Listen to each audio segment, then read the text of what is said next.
Donner notre numéro dans un instant. De quoi parle-t-on ce matin? On parle de la SOFIDEP, comment dire, on peut dire une SEM. C'est une SEM. C'est Bonjour une SEM. Pascal. Bonjour. Gaspard Toscan du Plantier. Voilà, c'est bien dit. Alors donc vous assurez une mission publique de développement économique. Que veut dire la SOFIDEP et à quoi ça sert? Alors la SOFIDEP, c'est un acronyme, c'est-à-dire qui signifie la Société de financement du développement de la Polynésie française. Ah oui, c'est plus court de dire la SOFIDEP. Voilà. Ouais. Et en même temps, son nom est une promesse puisqu'il veut bien dire et présente bien notre activité qui est de financer le développement de la Polynésie, notamment en accompagnant et en finançant le développement des entreprises. Et c'est pas nouveau ça, hein, ça date depuis... Alors elle a été créée en 1999, donc elle a 18 ans aujourd'hui. Enfin, cette année, elle est majeure depuis longtemps. Elle a été créée à l'initiative du pays, hein, c'est le principe des sociétés d'économie mixte. Donc elles appartiennent à la fois au pays, à hauteur de 85% pour être précis, et à des partenaires privés, qui sont pour la SOFIDEP les 3 banques locales, la Chambre de commerce, et la CPME. C'est une des SEM les plus stables, parce qu'on a des SEM, on en connaît, mais ou qui ont suivi des mouvements. Vous, alors, bien sûr, ça a évolué.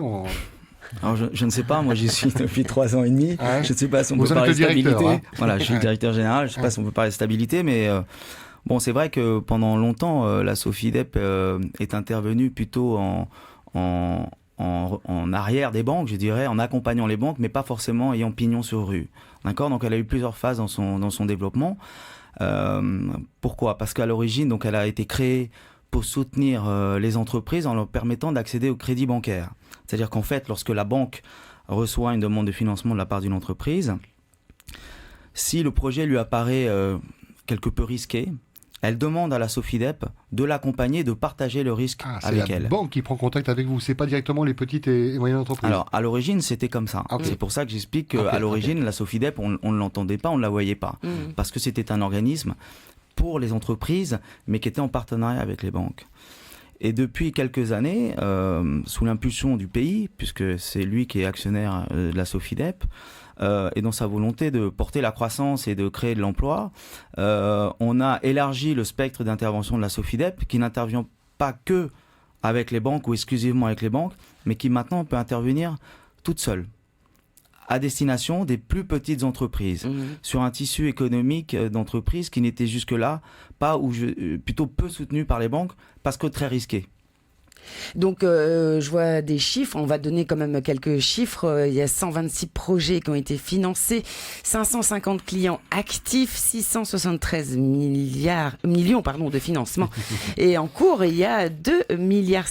Donc oui, en cours, c'est-à-dire qu'il y a des prêts qui se font tous les jours. Alors, tous les jours, je ne peux pas dire même toutes les heures, ça dépend d'ailleurs si je suis à la SOFIDEP à ce moment-là. Alors ça, ce sont les chiffres de 2016. Et pour donner un ordre de grandeur, depuis qu'elle existe, la SOFIDEP a financé plus de 700 projets pour près de 6 milliards d'injectés dans l'économie.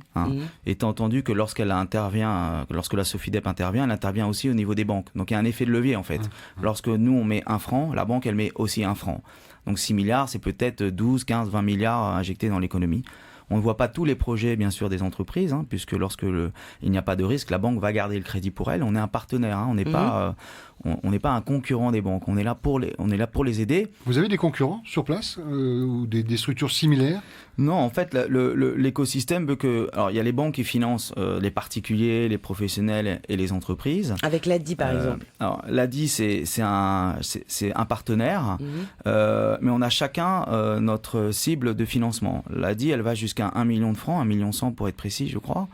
La SOFIDEP, ses financements démarrent de 1 million, mais on peut monter jusqu'à 40-50 millions. Donc on s'adresse à la fois à des TPE, des entreprises individuelles, jusqu'à des grosses entreprises qui ont des besoins de financement, de se développer, et pour lesquelles donc on accompagne à ce moment-là la banque. En fonction des projets que l'on finance, on y va seul, on y va avec les banques. Et du fait que les banques soient de plus en plus réticentes, on l'entend dans les commentaires et dans l'actualité, qu'elles ne lâchent pas facilement parce que ça veut dire que vous travaillez plus plus, vous, du coup? Ben, c'est pour ça qu'on existe en fait. Ouais. C'est parce que justement pour permettre au projet d'exister. D'où la structure juridique de la Sofidep, qui est une société d'économie mixte, parce qu'il y a une ambition publique qui est alliée à une ambition de business, quoi, hein, tout simplement, de faire du financement d'entreprises pour permettre aux entreprises d'émerger, de se créer.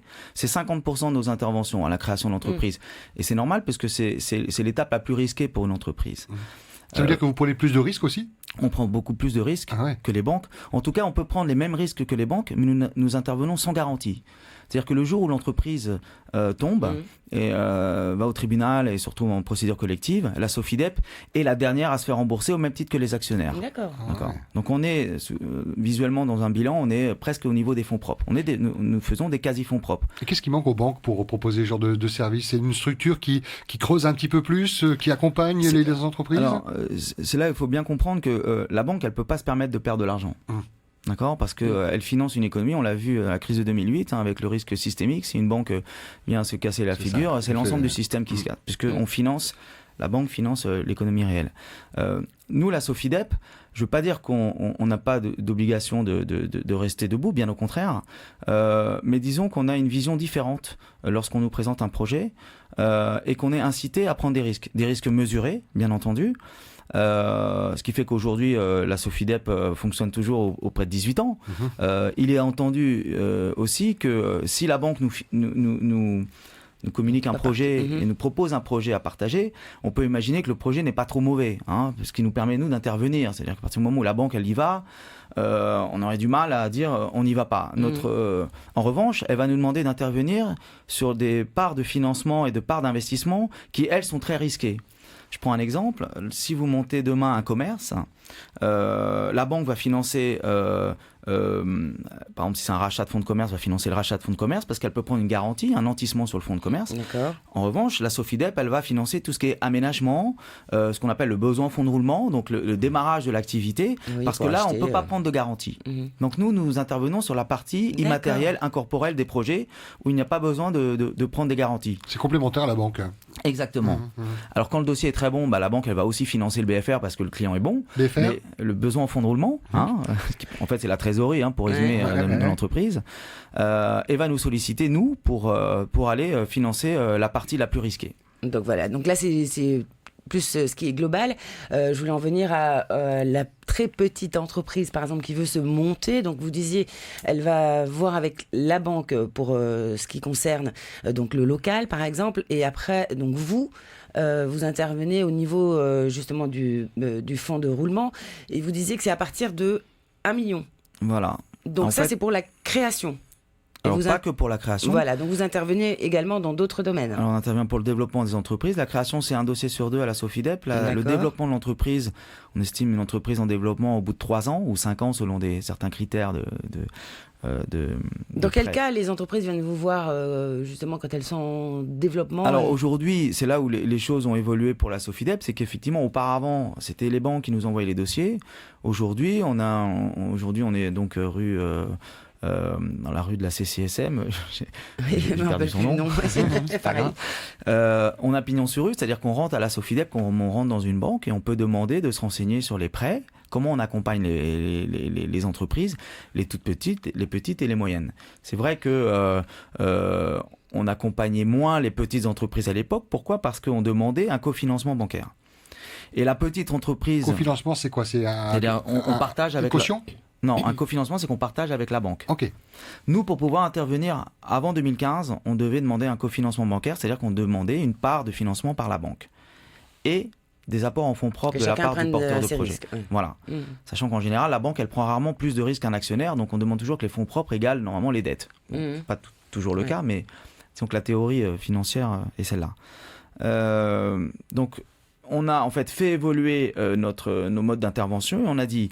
Pour les petits projets de moins de 5 millions de financement, mais qui peuvent aller sur des projets d'investissement jusqu'à 10 millions, on a créé le prêt d'aide à la création d'entreprise, qui permet donc à une entreprise de se créer, de faire appel à la Sofidep sans forcément avoir des fonds propres, ni demander un cofinancement bancaire, c'est-à-dire d'avoir été voir sa banque auparavant. Donc, D'accord. avoir une bonne idée et puis à savoir faire des plans business, présenter Des business plans. Alors, c'est vrai business que, plan. Ouais, ça dans on l'ordre. fait. Et je vois là, vous êtes au 15-17 rue du Docteur Cassio, donc Voilà, c'est c'est la merci rue de la beaucoup. CCISM. Et le fait d'être tout près de la CCISM, ça veut dire que ces jeunes entrepreneurs, hein, ce vivier qui est à la CCISM, prennent le même trottoir et viennent vous voir automatiquement. C'est exactement ça. C'est-à-dire qu'avant, la Sofidep était dans un immeuble au 4e étage, un peu caché. Caché, et pas Et là, un néon qui clignotait. Exactement.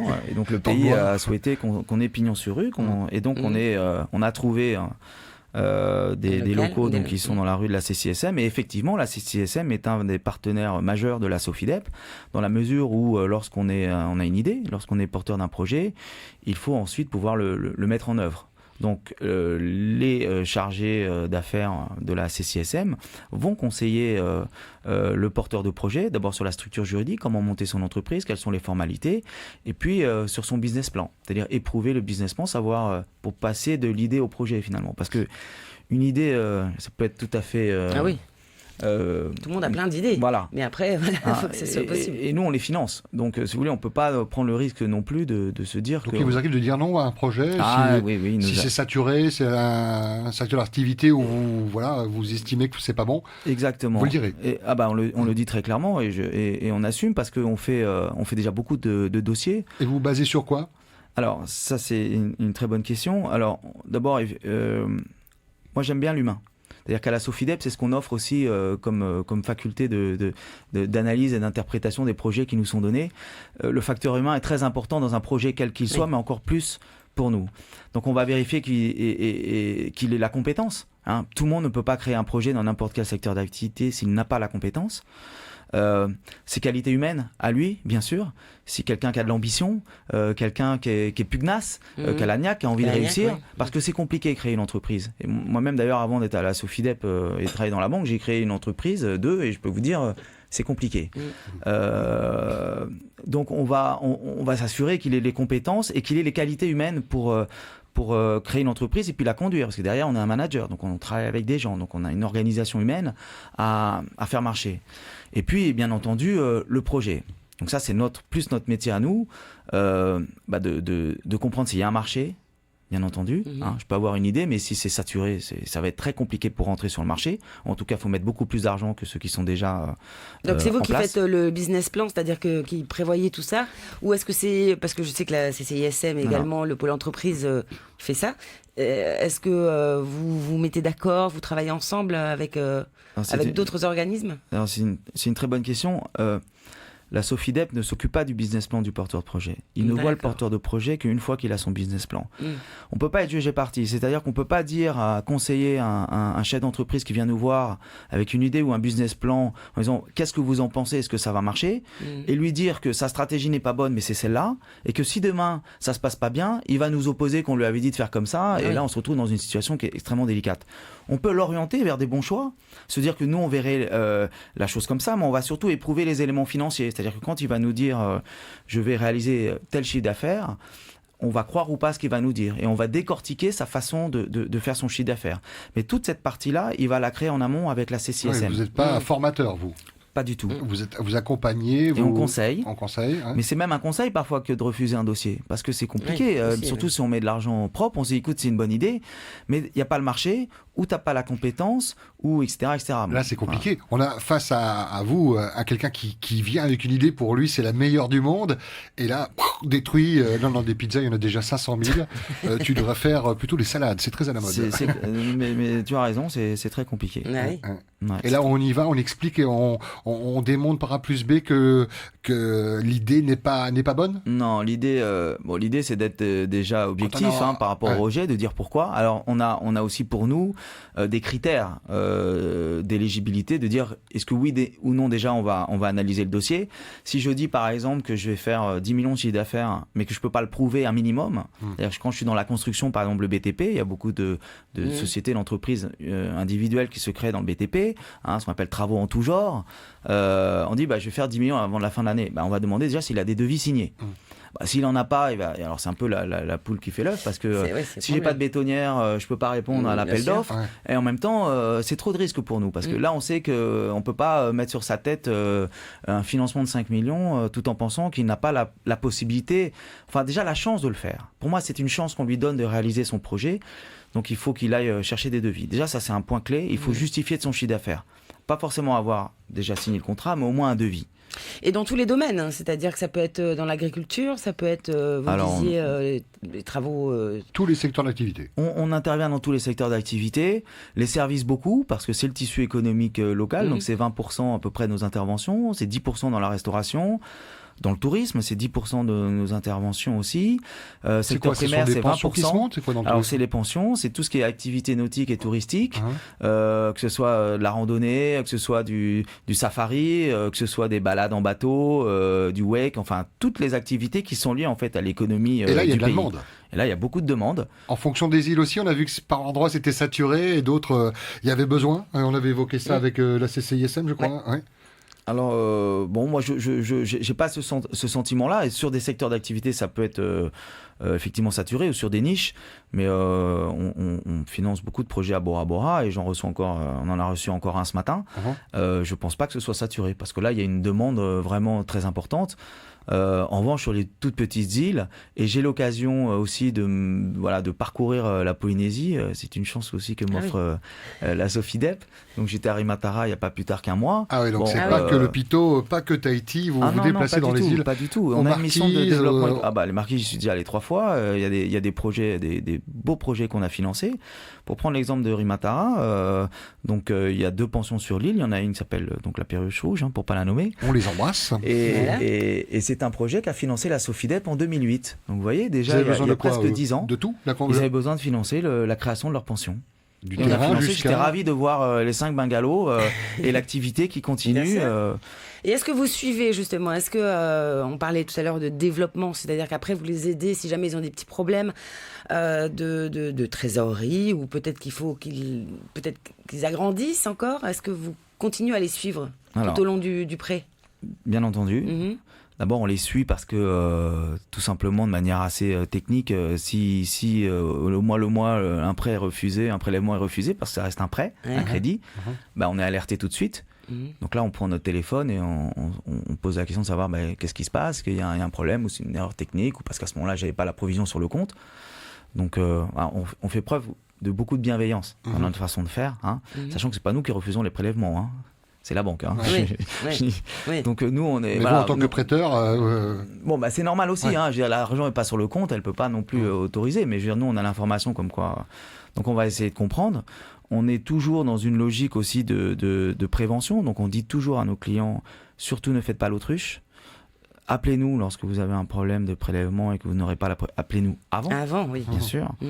Parce que beaucoup se cachent, faut le dire. Mais après, en revanche, dans la façon de recouvrir nos créances, c'est exactement comme les banques. C'est-à-dire qu'au bout de 3 mois, il y a une mise en demeure qui est envoyée. S'il n'y a toujours pas de nouvelles... Tous les courriers sont taxés. Ça va finir, et ça finira, quoi qu'il arrive, au tribunal. Ce conseil, on l'entend de la part de l'OPH pour les loyers. Toujours, oui. Pas faire l'autruche. Il y a un problème, on en parle. Bien on prend le téléphone, on dit j'ai des pépins, et on trouve une solution ensemble, ou alors ils se démerdent. Non, on trouve une solution. C'était la question de Nathalie. J'ai dit quoi? C'est bon. Ils se débrouillent, pardon. Voilà. Vous pouvez m'excuser. C'est qu'on va... on va étudier et on va voir avec lui, on va même lui proposer, on va lui dire écoute, faut peut-être réaménager ton prêt, t'as un moment qui est difficile actuellement, on va faire un différé de 3 mois par exemple, donc pendant 3 mois tu n'auras pas de prélèvement, le temps de te reconstituer ta trésorerie, et on redémarrera l'amortissement du prêt dans 3 mois. C'est taxé ça, ou c'est de l'arrangement? Non, il y a très peu de commissions à la Sofidep, j'ose le dire, il n'y a pas de garantie, il n'y a pas de frais de dossier non plus dans nos dossiers de prêt. Je note une petite différence par rapport aux banques. Là, j'ai noté, on parle de conseiller à la banque. Vous avez des chargés d'affaires. On salue Katia, John, Cédric. Vous avez une secrétaire et une chargée de mission également. Chargé d'affaires. C'est gentil de les saluer. Je les salue aussi. Vous êtes 6, vous n'êtes pas une grande équipe. Si vous aviez été aussi nombreux d'été, je serais abstenu. Mais l'équipe est soudée, c'est la même? Sa taille humaine. Alors, ils sont tous là depuis très longtemps. Il n'y a que le directeur général qui change de temps en temps. Mais l'équipe est là depuis très longtemps. Donc, il y a une culture aussi d'entreprise qui est importante à la Sofidep dans cette idée de soutenir les entrepreneurs et les entreprises polynésiennes. Donc, c'est des prêts, on en parlait, donc des prêts à la création, mais vous avez également d'autres prêts comme le prêt à la relance d'entreprise. Voilà, donc c'était, j'imagine, la question précédente. Voilà. C'était effectivement, lorsqu'il y a des problèmes, on peut aussi faire donc, des prêts à la relance. Donc, ce sont des prêts spécifiques. On les fait, mais avec acuité, j'allais dire, dans la mesure où l'entreprise rencontre des problèmes. Elle n'est pas encore en cessation de paiement, parce que là, on ne peut pas intervenir, mais elle est dans une période difficile, comme toute entreprise. Elle a eu une commande qui ne s'est pas déroulée comme il fallait, il y a eu un marché qu'elle a perdu, elle a eu des problèmes au niveau interne de l'entreprise, un problème industriel, de production, on peut tout imaginer. L'entreprise est face à elle-même à ce moment-là. La banque, si le problème est avéré, a du mal à suivre parce que la banque, elle a aussi des obligations réglementaires et notamment celle de ne pas faire de soutien abusif. Et ce serait requalifié si jamais demain elle devait financer une entreprise, parce qu'on comprend bien que si elle remet du cash dans l'entreprise, c'est pour se faire payer ses propres crédits, mais ça, ce n'est pas possible. Donc ça serait requalifié en de soutien abusif et ça peut même aller très loin puisqu'on peut même rayer totalement ses encours au niveau d'une banque. En revanche, du coup, oui, c'est là où nous, vous on n'est pas une intervenez. banque, voilà. Mais on intervient sous certaines conditions. Donc le prêt à la relance s'adresse aux entreprises qui rencontrent des difficultés passagères, conjoncturelles. Si ce sont des difficultés structurelles, c'est-à-dire de business même de l'entreprise, on n'ira pas. On dira, écoute, ton entreprise, il y a eu des concurrents qui sont arrivés sur le marché, ils ont été meilleurs que toi, ça arrive, et plus de fonds, plus de moyens, meilleurs, tout simplement. La meilleure solution, à ce moment-là, c'est d'aller au tribunal. Ça ne veut pas dire que l'entreprise est morte, est finie, mais ça veut tout simplement dire qu'on est dans une situation critique. Il vaut mieux aller voir le tribunal de commerce, puisque c'est le tribunal de commerce. On a rendez-vous avec le président du tribunal de commerce. Là aussi, il faut y aller, il ne faut pas faire l'autruche.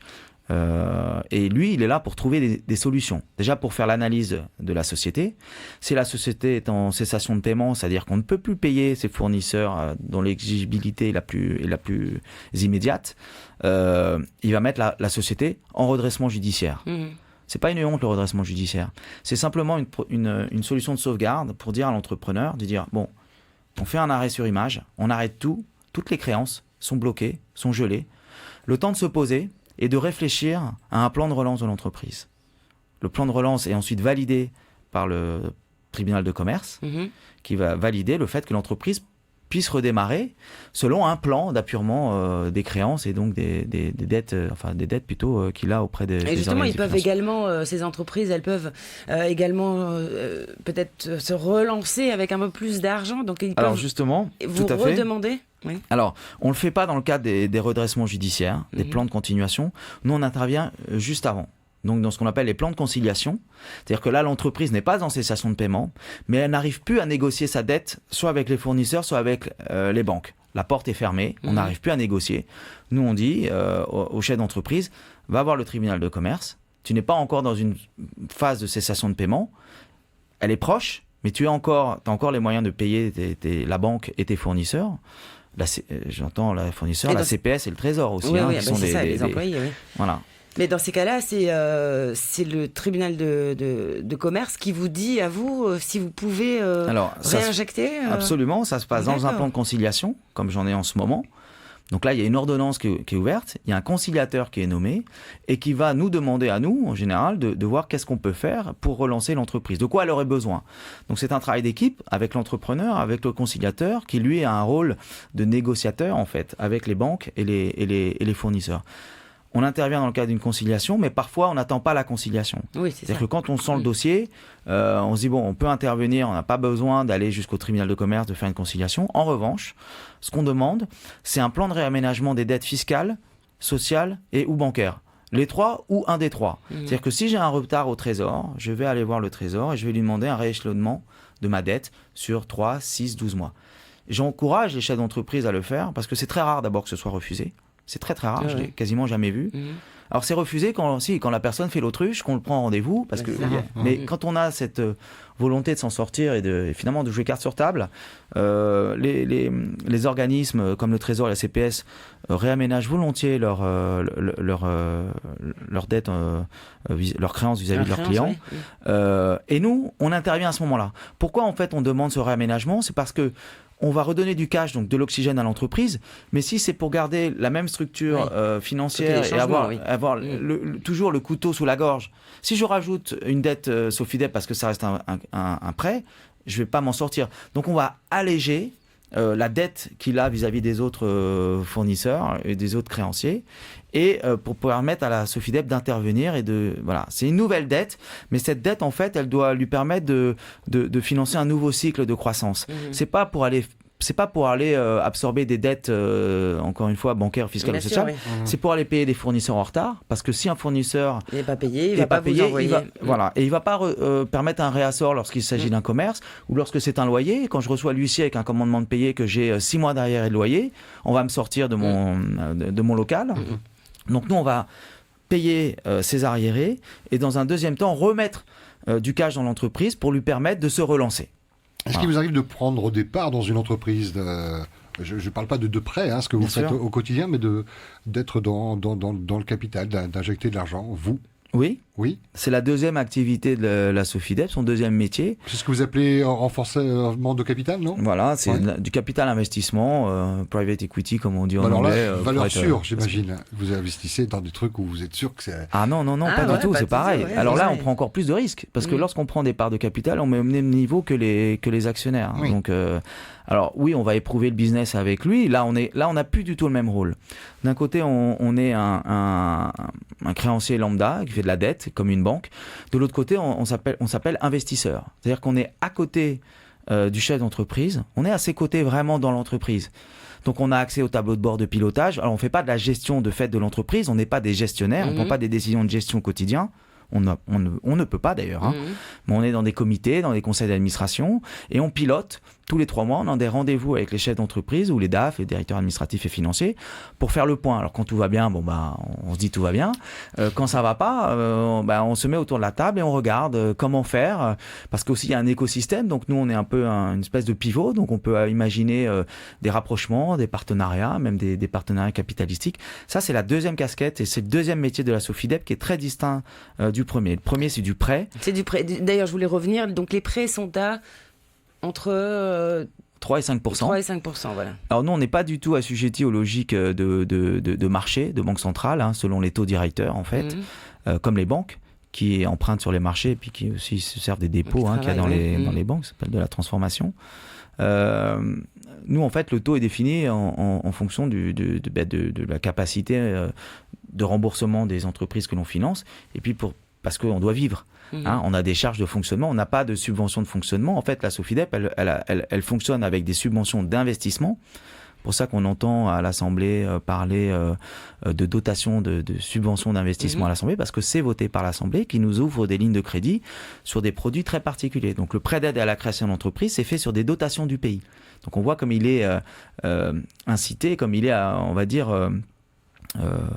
à la manœuvre, c'est pas un joli mot, mais qu'il est acteur. Voilà, qu'il est acteur, exactement, voilà. Et qu'il est à l'origine, en fait, dans sa volonté de soutenir la croissance et de créer de l'emploi, de dire voilà, moi je vais doter la Sofidep de 400 millions, puisque c'est une dotation, c'est public, ce que je dis. Cet argent-là, vous ne devez pas l'économiser, vous devez vous en servir pour injecter, pour aider, on est d'accord. Pour aider, mais il faut aussi que les entreprises remboursent, parce que demain, Gaspard, c'est gentil, mais c'est important. Pierre. C'est important ce que vous dites, parce que c'est toute la différence avec la subvention. Les subventions sont là pour aider, selon des critères, comme on a les aides à l'équipement des petites entreprises, l'aide à la création et à la rénovation des commerces, une commission d'ailleurs à laquelle nous participons.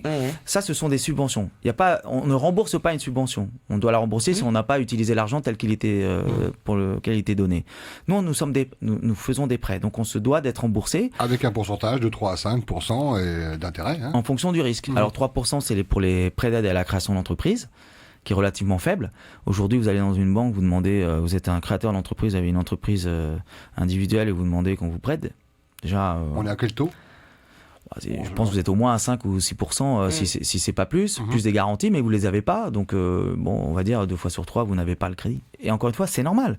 C'est normal. La banque ne peut pas se permettre. Elle est face à des réglementations et des contraintes réglementaires qui font qu'elle peut pas le faire. D'où l'existence. C'est dommage. C'est ce que nous, consommateurs, on reproche, c'est qu'elles soient réticentes, ces banques, quoi. De plus en plus. Ouais, mais d'où. C'est conjoncturel. Oui, mais même quand ça ira bien, je pense qu'il y a une partie du risque qu'il faut partager.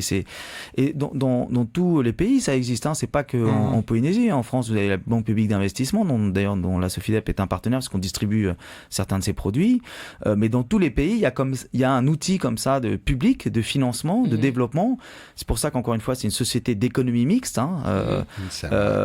qui est portée par le pays, mais qui aujourd'hui se porte bien. Donc, une partie des prêts sont faits sur des fonds propres, les fonds propres de la Sofidep. Donc, tout ce qui est développement de l'entreprise, tout ce qui est cofinancement avec les banques, c'est les fonds propres de la Sofidep. Et tout ce que sont les prêts risqués, comme le PACE et le PRE, qui lui est à 5%. Et on comprend bien, le taux rémunère un risque. Donc là, un PRE, quand vous avez une entreprise qui ne va pas bien... Alors, PAE. PRE, oui. Prêt à la relance d'entreprise. PCE. Alors oui, on a des abréviations. Des acronymes.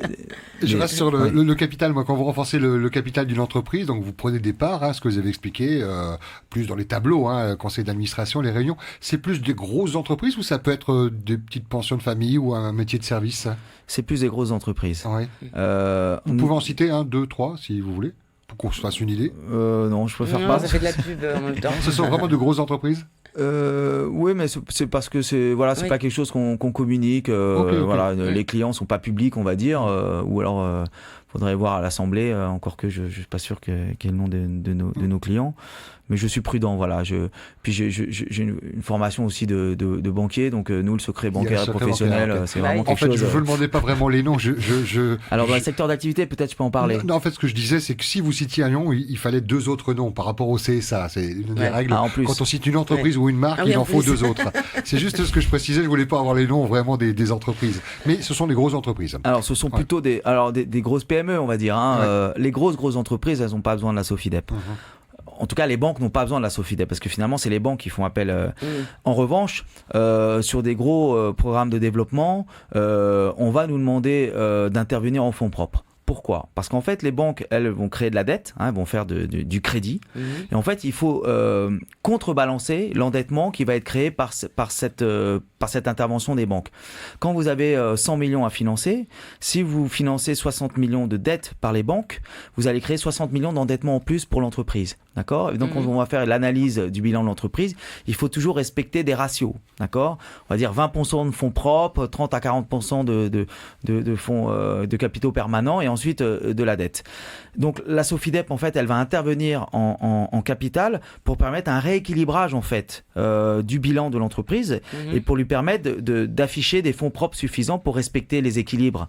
Pourquoi ? Parce que demain, si l'entreprise a des problèmes, et de toute façon, les banques ne prêtent que en fonction de respect de ratios et du capital et des fonds propres. Donc ça, c'est notre... Et donc, on comprend bien que lorsqu'on met 60, 80, 100 millions de dettes dans une banque, ce sont des très gros projets. Donc nous, on met entre 40 et 50 millions en termes de tickets d'investissement. Ça peut être fait en plusieurs fois parce qu'on est limité en fait à 100 millions par client. Donc vous voyez, on a un peu de marge. En revanche, nous, on n'emprunte pas sur les marchés. Donc on n'a pas, je dirais, une capacité de prêt très importante, hormis le fait éventuellement d'aller demander des fonds à la collectivité, donc au pays.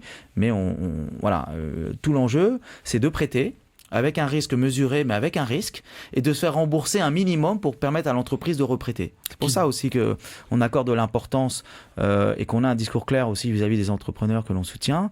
C'est si vous ne remboursez pas, ceux d'après ne pourront pas être financés par nous.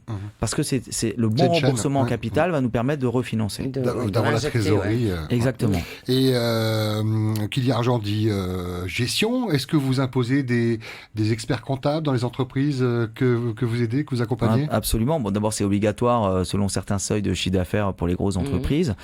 Alors, sur les prêts d'aide à la création d'entreprises, donc les TPE, les très petites entreprises, ce que je disais tout à l'heure, c'est qu'on peut avoir une compétence, on peut avoir un métier, une connaissance métier particulière, qui est pour moi déjà la base, des qualités humaines. Mais je ne suis pas un chef d'entreprise, je ne suis pas un gestionnaire. Et 90% du temps, l'entreprise vient à rencontrer des difficultés parce que le chef d'entreprise n'est pas un gestionnaire. Et c'est clair, c'est pas pointer du doigt, lui pointer du doigt une faiblesse. C'est parce que justement, il y a cette faiblesse qu'il faut qu'on lui pointe dès le départ pour lui dire c'est là le point d'achoppement de ton business et de ton projet. Donc il faut qu'on sécurise cet aspect-là. Donc qu'est-ce qu'on fait? On va exiger déjà un suivi comptable. Et puis lorsqu'on a vraiment des doutes sur sa capacité de gestion, on va soit lui demander d'aller au CAGEST, qui est un formidable outil d'accompagnement qui est à la CCSM. Je vous dis, on a un partenaire privilégié. En amont, dans le cadre de la construction des business plans, donc il nous envoie les dossiers, mais aussi en aval. C'est-à-dire qu'une fois que nous, on a financé, quand on va financer, on a un accord de financement, on va exiger que la personne aille au centre d'accompagnement et de gestion, donc le CAGEST, ou d'autres instituts, organismes de formation, pour ne pas les citer. Suivi, ouais. C'est 5 jours. Nous, on veut les bases. Et on veut rassurer le fait qu'il y ait cet accompagnement, ces aides. Qu'ils comprennent aussi, qu'on parle aussi parfois la même langue. On ne lui demande pas d'être un expert financier, on lui demande d'avoir un comptable, un comptable classique. Voilà.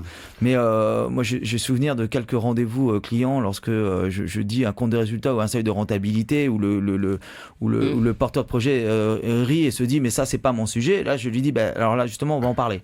Parce que c'est ça le sujet. Parce que si tu sais pas à quel moment tu vas gagner de l'argent, comment tu peux penser que demain tu vas en gagner et comment tu peux penser que nous prêteurs on va être assurés? Non, au contraire. Et parce que la gestion d'entreprise, c'est clé. C'est la clé de la réussite dans une entreprise. On sait qu'un électricien, un bon plombier ou quelqu'un qui est un bon vendeur, qui a le sens du commercial, il sait faire.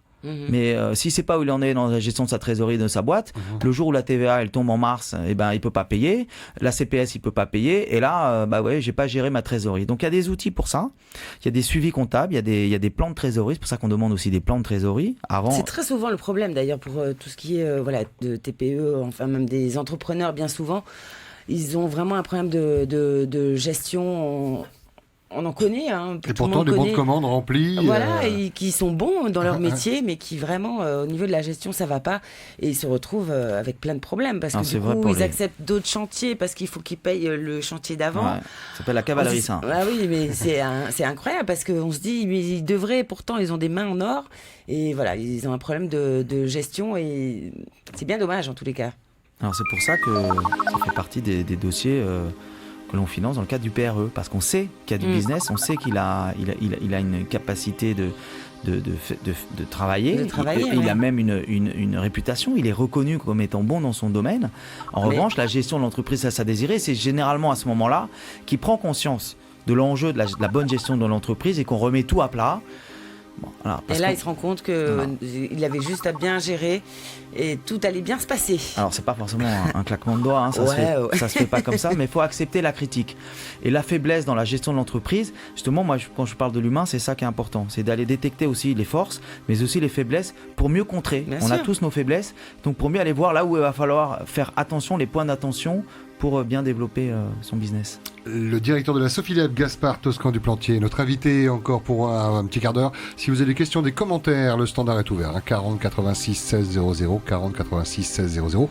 Également par SMS, Nathalie. 7 1 2 3. Si vous êtes également passé ou si vous avez eu affaire avec la Sofidep ou vous êtes en train d'emprunter et vous soyez désirez, curieux. Voilà, il est vous là, avez envie d'apporter votre témoignage, n'hésitez pas à nous appeler. Prêt à la transmission, prêt au développement durable, prêt aux archipels éloignés, on évoquait avec l'Imatala, prêt du secteur au secteur primaire, prêt à l'artisanat également et à l'industrie et à la transmission. L'artisanat, c'est... Alors l'artisanat, en fait, il s'agit davantage des artisans tels qu'on l'entend dans les TPE. Donc ce sont les électriciens, ceux qui ont un savoir-faire et qui le valorisent. C'est ça les artisans. Mais il y a aussi, il y a aussi de l'artisanat. Mais là, on rentre dans des demandes de financement qui sont beaucoup plus proches donc de l'ADI.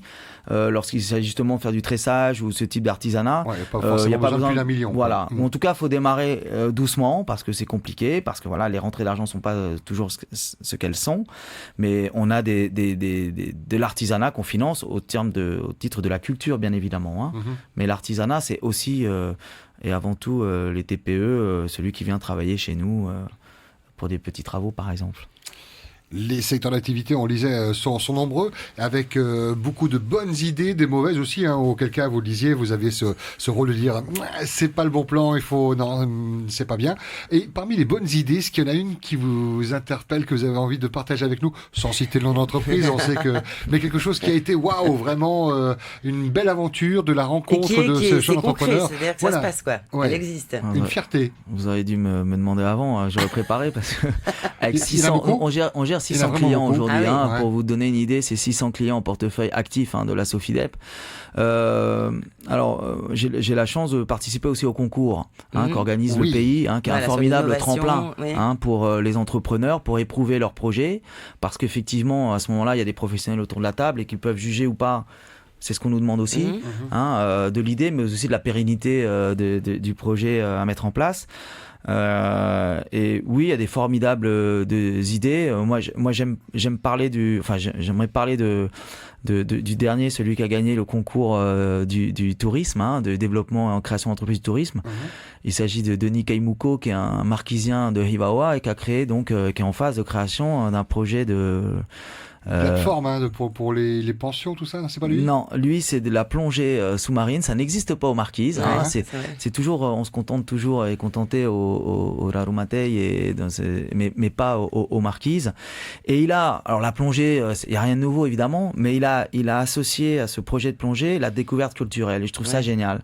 C'est-à-dire qu'il lorsqu'il va aller plonger sur un spot, d'abord il pense que lui il y a des choses sous-marins à aller voir qui sont typiques des Marquises, mais en plus on va aller dans la vallée voir les tikis avant d'aller plonger. Donc il associe l'aspect culturel et de plongée. Donc c'est lui qui a gagné le dernier concours. Et on va tout de suite retrouver une personne en direct. Bonjour. L'auditeur de phare, bonjour, bienvenue. Oui. Mirjana. Bonjour. Bienvenue sur Première, on vous écoute. Eh ben oui, je voudrais quelques mots à dire sur ce qu'on vient de parler là. Oui. Sophie Deb, la banque, tout ça. Je suis un pelliculteur. Alors, quand j'entends un peu, je crois il y a trop de... C'est un peu brouillé. C'est-à-dire, au lieu de simplifier à chaque fois quand les gens qui veulent monter des entreprises, faciliter les démarches. Alors, c'est très compliqué. Alors, nous, on souhaite que ça va être simplifié un peu.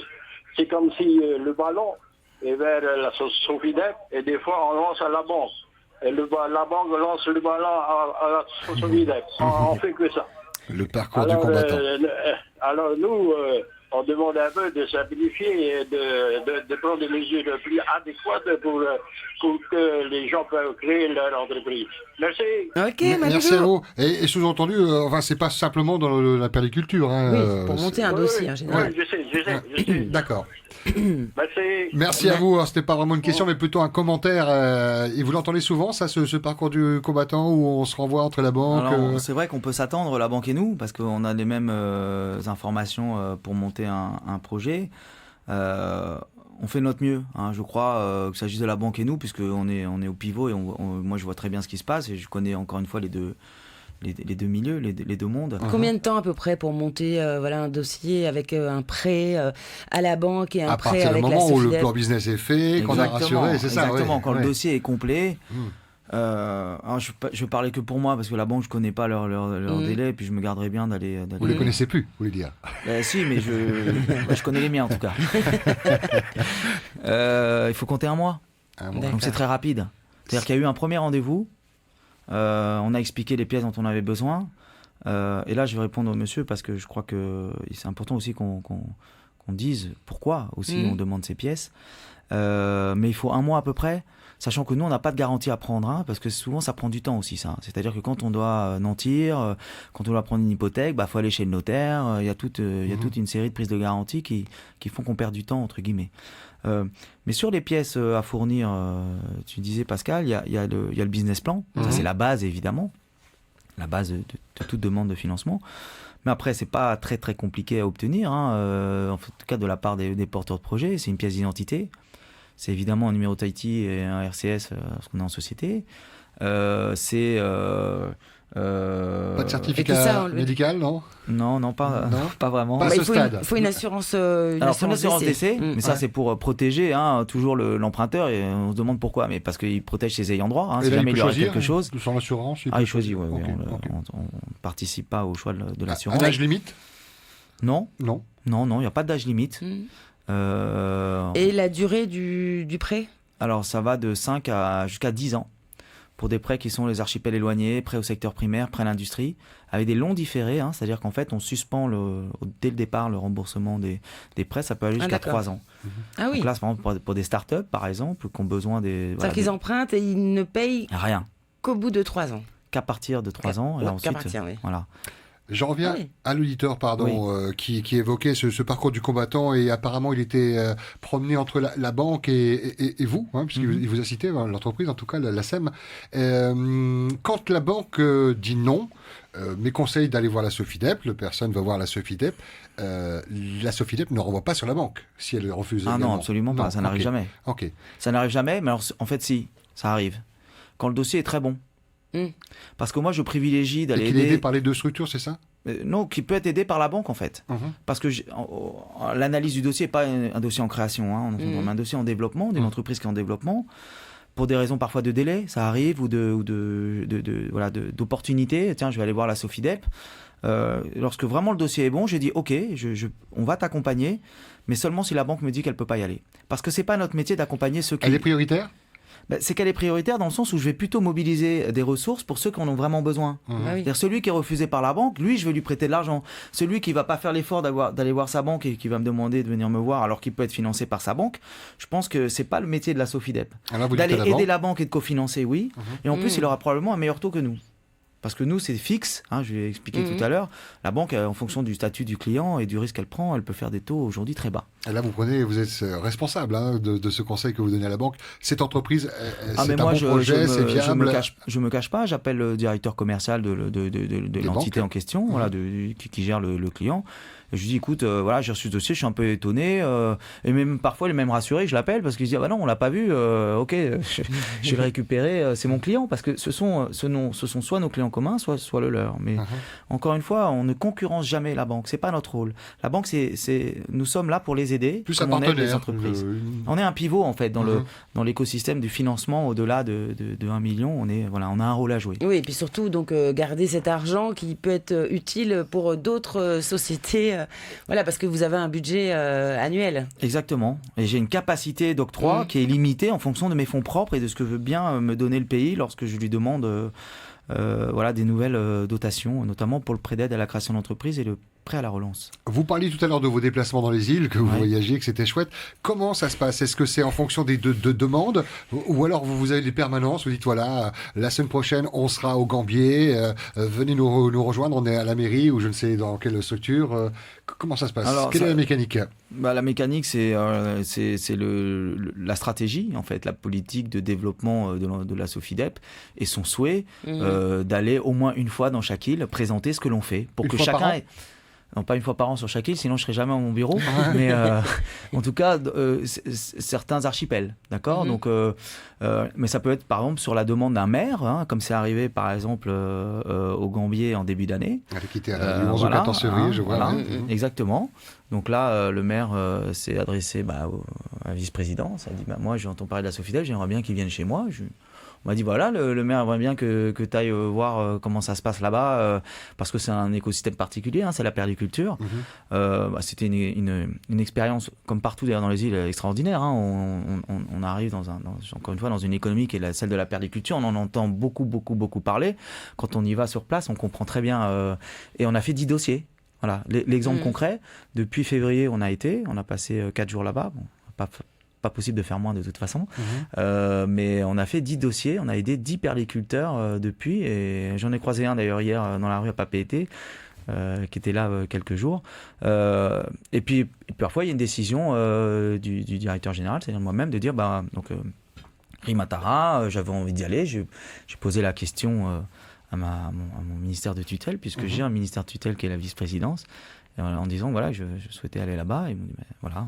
Donc réunion publique, vous expliquez votre rôle, ce que vous pouvez apporter à ces futurs entrepreneurs, à ces entreprises en cours, comment vous pouvez renforcer ces structures existantes. On prend la tâche du maire en fait. Ouais. Je dis au maire, j'envoie un courrier officiel au maire ou c'est la vice-présidente, ça dépend, qui dit voilà qu'on va se déplacer. Je vais toujours avec un chargé d'affaires et on fait une réunion publique. On invite tous les porteurs de projets, entreprises en création, non créées ou celles qui existent déjà, et on les invite à venir nous voir. Ça dure 1h30 à peu près. On présente ce que l'on fait, la manière la plus didactique possible, la plus claire possible pour bien expliquer ce qu'on fait. Et ensuite, les porteurs de projets ou les entreprises sont amenés à nous voir en rendez-vous individuel. Donc on les reçoit. En général, ça se passe à la mairie et on les rencontre. Ces gens ont déjà vu leur banquier avant ? Ont déjà proposé à leur banquier ? Ça dépend. À Rikitea, il n'y a pas de banquier. Okay. À Rimatara, il n'y a pas de banquier. Et comment ils font d'ailleurs dans ces îles? Ils vont voir, ils appellent d'abord la CCISM. C'est compliqué. Bah oui. C'est ça. Il n'y a pas la CCISM dans les îles comme en général il y a un responsable de l'emploi dans chaque mairie, développement qui s'occupe de ça. L'ADI est bien présente. L'ADI est bien présente dans les îles. Il y a un correspondant. Est-ce que l'ADI justement vous après quand il voit que c'est un petit peu plus haut que les 1 million, est-ce qu'il dirige ces personnes vers vous? Absolument. Oui, c'est ça. Et comme nous, on les dirige vers eux parfois. Aussi, ouais. Pour être très clair, lorsqu'un porteur de projet vient chez nous et qu'on voit 1 million, 1 million, déjà, on dit tiens, pour tel business, voilà, c'est un peu beaucoup. Et ça, il arrive, malheureusement, qu'il ait été refusé à l'ADI, mais que du coup, il remonte son niveau d'investissement pour pouvoir passer chez nous. Mais donc l'inverse, on lui dit, ou alors lorsqu'on estime que c'est plus du domaine de l'ADI, pourquoi? Et c'est très important, parce que l'ADI, elle a cette capacité d'accompagner les porteurs de projets que nous n'avons pas.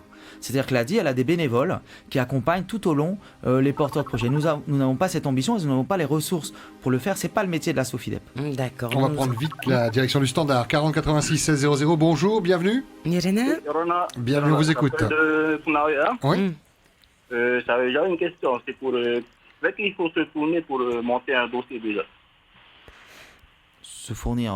Oui, pour monter un dossier. Pour monter un dossier, vers qui il faut. La CCSM. Voilà. Il faut aller voir le centre des formalités, ça s'appelle le centre des entreprises, parce qu'ils ont changé. Pour l'entreprise. C'est un accueil unique en plus. Voilà, et on fait et les formalités et le conseil en création.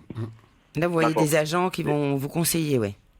Une fois le dossier monté, le plan business, tout ça, on peut aller venir à la Sofidep. En fait, c'est mieux que ça, c'est-à-dire que le chargé d'affaires, on dit aussi un chargé, ou un conseiller d'ailleurs, je ne sais pas. Commercial des fois. En fait, il va orienter le client, le porteur de projet, vers l'ADI, vers la Sofidep ou carrément vers la banque. C'est lui en fait qui va proposer le bon financement au bon projet. C'est lui qui va aiguiller. Avec donc, toutes les aides il qui sont disponibles. Il connaît les aides. Il va aussi proposer par exemple les aides à l'équipement des petites entreprises qui sont des subventions qui sont très pratiques aujourd'hui lorsqu'on crée une entreprise parce que c'est une partie de fonds propres et nous ça nous intéresse aussi parce que du coup on diminue le montant du prêt, on diminue l'exposition au risque. Et en création d'entreprise, croyez-moi, il vaut mieux diminuer le risque que le renforcer. Le conseil, c'est la CCISM à notre auditeur, on est d'accord. Bien entendu. J'ai une autre question. Amity, s'il vous plaît. Voilà. Est-ce que vous faites aussi des aides dans le domaine de l'agriculture? Bien entendu. On finance tous les secteurs d'activité, sauf les banques, sauf la grande distribution, sauf les assurances et sauf l'immobilier. Tout ce qui est promotion immobilière. Il y a 4 secteurs qu'on finance pas. Pour l'acquisition d'un terrain pour l'agriculture? Alors, d'abord, moi, je vous recommande d'aller voir les aides parce que le pays a fait voter beaucoup d'aides à l'agriculture, à l'investissement. Et aujourd'hui, ce sont donc des subventions, ce qui évite de s'endetter. Donc, je vous recommande d'aller voir d'abord les aides qui existent. Mais oui, on peut financer... Pardon ? Où est-ce qu'il peut aller pour se renseigner au service de l'agriculeur. Ah oui, directement, oui. Et le CCSM doit effectivement le savoir, mais aller directement au service de l'agriculture. Voilà, parfait. Merci pour votre question, vos questions et bon courage dans vos projets. Apparemment, vous en avez faitoito dans ce parcours du combattant parce que même si il est facilité par ce guichet unique de la CISM et puis les différentes structures qui viennent en aide aux sociétés, ça reste quand même beaucoup de temps. Des projets pour la Sofidep, oui. Rapidement pour l'année prochaine. Est-ce que vous allez être dans les îles là prochainement? Vous avez des dates là Alors non, le projet c'est le partenariat avec la Banque publique d'investissement. On va développer et signer une nouvelle convention donc, ça va servir à Paris dans 15 jours avec de vice-président, qui va servir à accompagner les entreprises en développement, donc ont plus de 3 ans, toujours en cofinancement bancaire, et qui vont permettre donc de bénéficier en fait des ressources qui sont propres à la BPI, donc qui sont propres à la métropole et qui sont aussi dont doivent bénéficier aussi les entrepreneurs polynésiens. Donc là, nous, on fait en fait l'interface entre la BPI et les entreprises polynésiennes.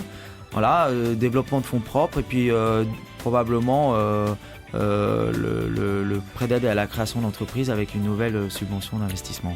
On en reparlera certainement l'année prochaine. Voilà. Le site internet a bien fourni, sophidep.pf. Vous avez une page Facebook également ? Absolument, j'invite et fourni et actualisé tous les jours. Merci monsieur le directeur de la Sophidep, Gaspard Toscan du Plantier. Bonne matinée, bonjour à vos équipes. Merci beaucoup à vous. On prend la direction de Paris pour l'info.